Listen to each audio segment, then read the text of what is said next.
เฮลโล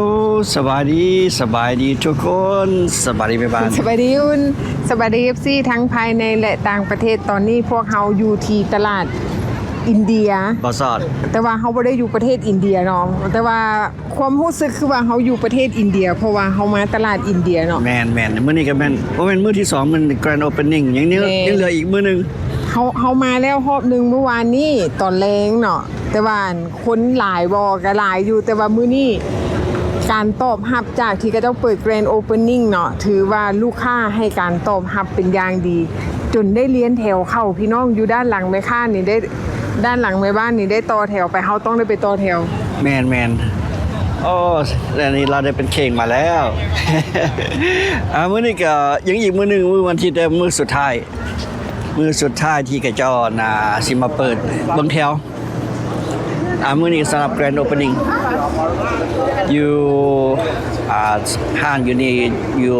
เมืองฟอร์ตเวิร์ธเด้ออยู่ถนน North Terrace กับ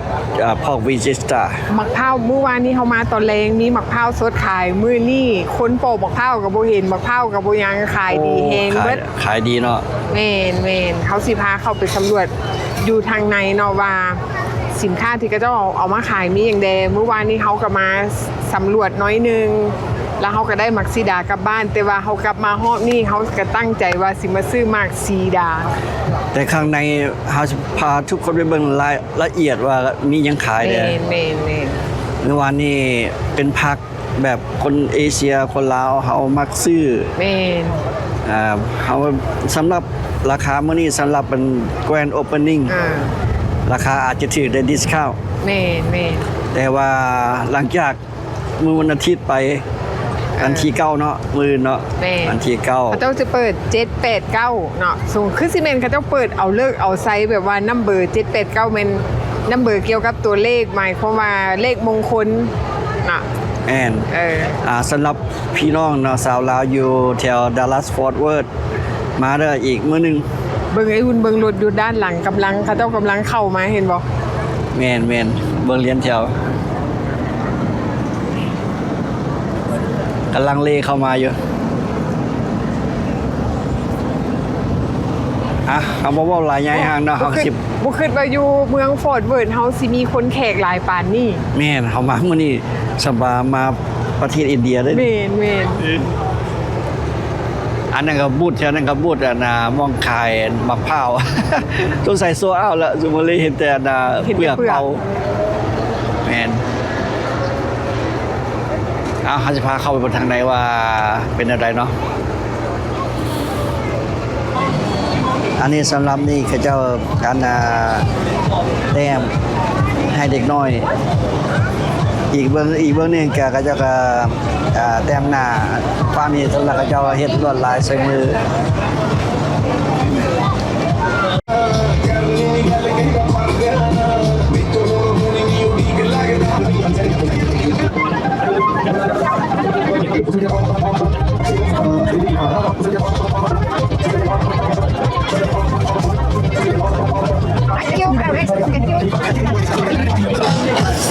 โอเคพี่น้องในบ้านก็ได้ลายมา1ลายเนาะเขาจะบอกว่าลายนี้มันจะอยู่ได้ระหว่างอาทิตย์นึงหรือว่า2อาทิตย์5-7มื้อไอ้ที่มาแล้วงามเนาะพอใจแล้วเขาจะเอาไปโซมูอยู่โรงงานโอเคเพราะว่าเขามีมัวนะคนในบ้านเมนเขาจะบอกว่าอันนี้เนาะเป็นครั้งแรกของในบ้านที่เฮ็ดเขาจะบอกว่าบางคนอาจจะแพ้เฮ็ดไปแล้วอาจจะคันหรือว่าเลอจิกนะต้องล้างทันทีต้องไปล้างน้ำหลังจากถ้าไปแล้วมันก็สีเย็นๆนะบางคนใส่ไปละคันเนาะบางทีใกล้จะได้เข้าละ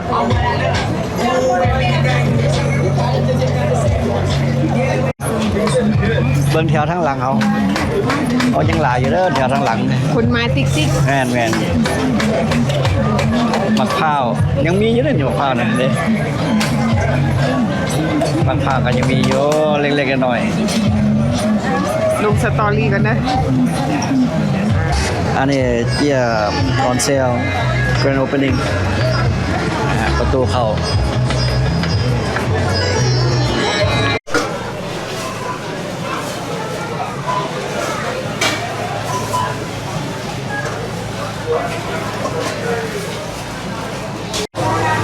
เข้ามาทางไหนละ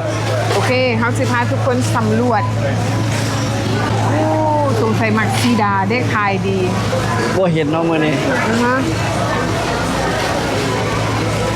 ไปเบิ่งผักไป ประเภทอันนี้ประเภทหมักทัว ประเภทบีน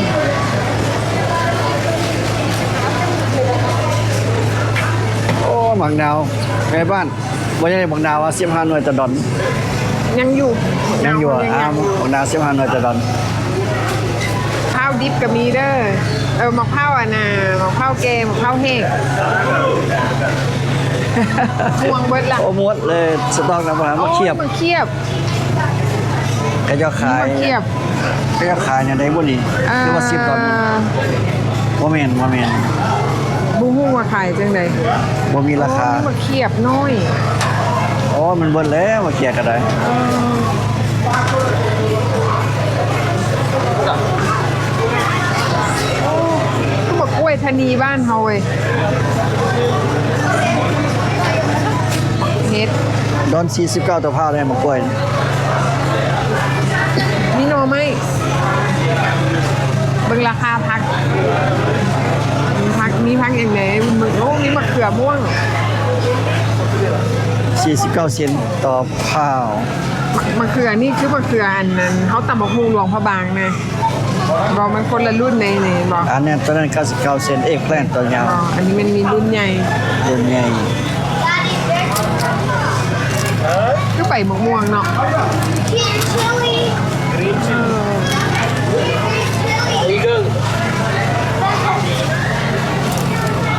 โอ้มีปูสดโอ้มีผักซี ราคาเท่าไหร่ปูสดสำหรับโอ้ยอันนาสำหรับปูสดจะมีไผได้กับบ้านเนาะ มึงมีหอมลาบบ่ นี่หอมลาบกันนี้ผักซีมัดหนึ่งดอน49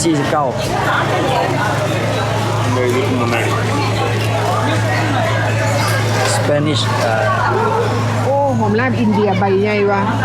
นี่ก็เบิ่งราคาพร้อม นี่99 เซนต์ บ่69 เซนต์ 69 เซนต์พอเอาอยู่นี่69 เซนต์ โอ้มัดใหญ่เลยนี่ อ๋อใหญ่เนาะ เมนมัดใหญ่ใบใหญ่ ถือปุยดี เมนไป นี่ผักอย่างนี้โอ้วันนี้ อันนี้โบฮู โอ้โห ใบยังโบฮู อันนี้โอ้ว่าผักอย่างนี้ อันนี้กับโบฮู โอ้บางเผ็ดน้อยขายดีเว้ย ไปเรื่อย ไป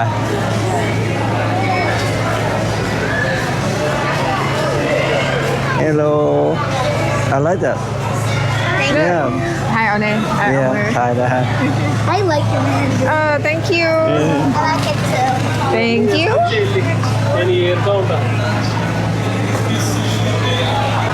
บางเผ็ดที่นี่น้ำผ้าหนึ่ง69 เซนต์โอ้มันแตง มั นะ น้อยมันแตงจิ๋ว Channel? Which channel are you? อุนีเท็กซัส What? อุนีเท็กซัส Kuni Texas. Yes Kuni Texas. Texas Texas. Yes Kuni Texas. เอาเยอะๆพี่กระบี่ มากมะละผู้ใดมากกินขม นี่หมัก ๆ บวบหมักบวบ โอ้นี่หมักบวบ 99 เซนต์ต่อพาว เซนอุ้ยหมักลำไย พาวละ4พาวละ5ดอล ละ5 ดอลรุ่นหน่วยใหญ่เนาะนี่หมักทัวพร้อมลูกหมักแตงน้อยเกลือโอ้นี่หมักปี หมักปีพาวเจ้าขายเป็นพาว2 ดอลบ่ พร้าว1-2 ดอล พาว2 ดอล โอ้ หมักแตงนี่89 เซนต์ต่อพาว มีหัวสิงไคท่านผู้ใดบ่อยากไปห้านไก่ห้านเวียดเนาะอันนี้หัวสิงไคก็มีโอ้พร้าว3 ดอลนี่หุ่นบังฮุง โอ้เฮาคิดว่าแล้วต้องมีดอน29พาวหนึง พร้าว1 ดอล29 เสียเอาเนาะเอาไหม พอมันเหี่ยว อันนี้เหรอ ใครในบางคนกินนี่ก็มี เขาบ่ต้องไปไกล หมักแตงดอน99 เซนต์ต่อพาว ป้าโถ ถวจ่ายเงิน ว้าวมื้อนี้โทษแถวจ่ายเงินมื้อนี้ยาวเว้ย ใครแต่เขาแวะเมื่อวานนี้เนาะ เฮาแวะเมื่อวานนี่เบิ่งมังมี่ไปเบิ่งมังมี่เนาะ เบิ่งบอกข้าว นี่มังมี่นี่แต่ไหนเขาจะขายอะไรมังมี่นี่ ข้าวเท่าไหร่ แจ็คฟรุตโอ้อยู่ฝั่งนั้นบ่เห็น ข้าวเผา อ้อย3.99 นี่บอกข้าวเผาพามาเบิ่งบอกข้าวเผา ข้าวเผา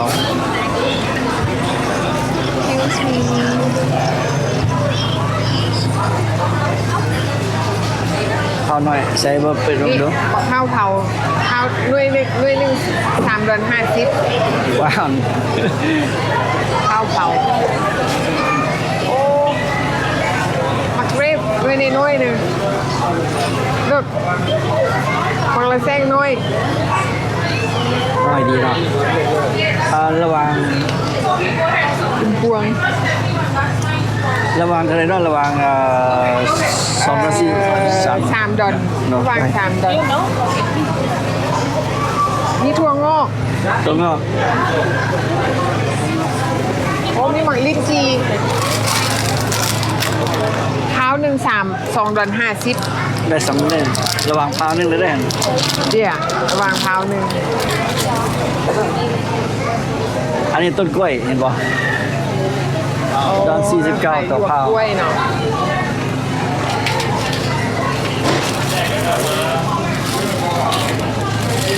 เขาสิพาไปเบิ่งของเฮงเวทของเฮงเท้า$1 ดอน49มะม่วงแซ่บในบ้านซื้อไปลองแล้วกรอบๆเนาะมะม่วงกรอบๆเท้า$1.49ยังหลายอยู่เด้อจะแถวทางในไปเมนบ่ได้แถวจ่ายเงิน โอ้ประ ไอ้ เภท โอ้นี่ น้ำตา มี ล แต่ของแห้งว่ะ ของแห้งประเภท ยังมึง น้ำตาล ยังมึงยังบ่ โอ้น้ำตาลทรายน้ำตาลได้นี่ข้าวประเภทแป้งฟังนี่เป็นประเภทหมักทัวสังเกตเบิ่งขายดีก็มูเป็นข้าวกับหมักทัว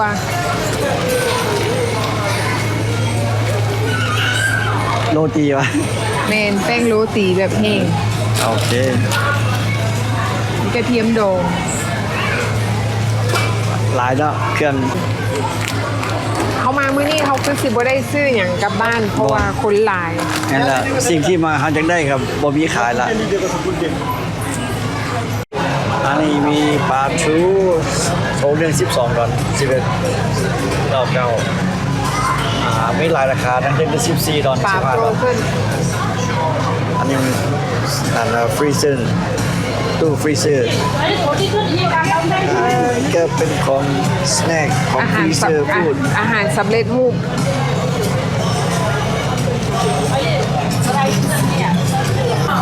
ผู้ใดเฮ็ดขนมอยากได้ประเภทหมักข้าวมันมีแบบขูดฝอยยุกข้าวสำหรับไปเฮ็ดหมักข้าวกะทิมีแบบเป็นตอนเนาะ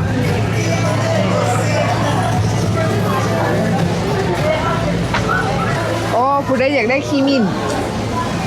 นผง$2ดอน99$2.49ก็มี มิ้นผง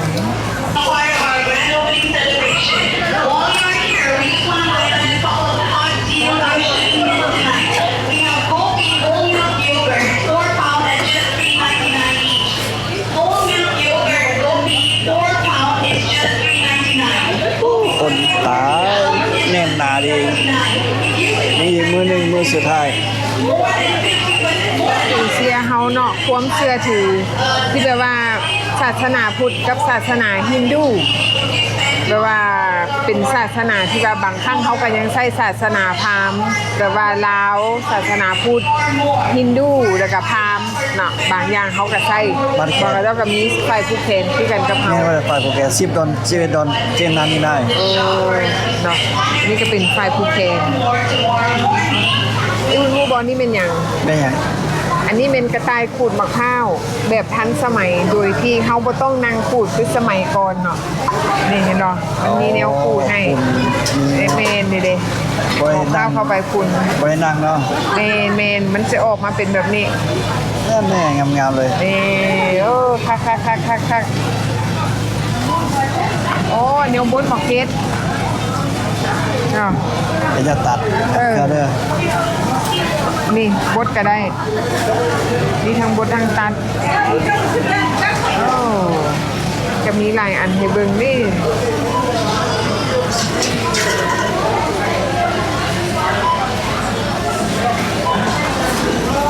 เป็นอะไรมื้อนี้ โอเคทุกคนมื้อนี้ค้นกันหลายเขาก็พาทุกคนมาสำรวจเนาะ แม่ แต่ถ้าหากว่ามื้ออื่นเป็นมื้อสุดท้ายผู้ใดต้องการอยากซื้อมักซิดาต้องมาแต่เช้าเพราะว่าเขาเจ้ามีจำนวนจำกัดเนาะเขาเจ้ายังเหลือระหว่าง15หา20บ็อกซ์เท่านั้นแต่ว่า มาแต่เช้าเด้อ แม่นท่านไผอยากได้มักซิดาราคาถูกเนาะเท้าหนึ่ง79 เซนต้องมาแต่เช้าแต่ว่าสำหรับมื้อนี้เฮามาหมดแล้ว แม่นมักมันยังมักกะดา